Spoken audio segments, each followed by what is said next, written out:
Welcome back to our channel. Today we're going to learn how to split PDF pages into separate files using Adobe Acrobat. Whether you need to extract specific pages from a large PDF document or separate individual pages for sharing or editing, this tutorial will guide you through the process. Let's get started. Begin by opening the PDF document that you want to split into separate files. Once the PDF is open, navigate to the Tools tab and select the Organize Pages tool from the Tool Center.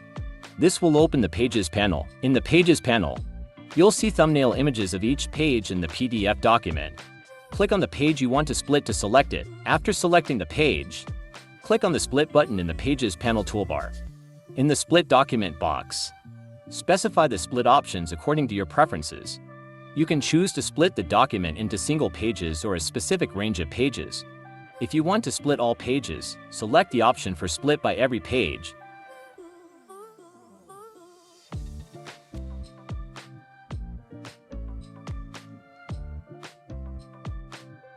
Once you've specified the split options, click on the Split button to proceed, and click OK.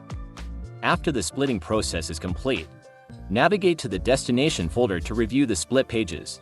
Each page should now be saved as a separate PDF file, ready for use. And that's it. You've successfully split a PDF into separate pages. If you found this tutorial helpful, don't forget to give it a thumbs up and subscribe to our channel for more helpful tutorials. Thanks for watching.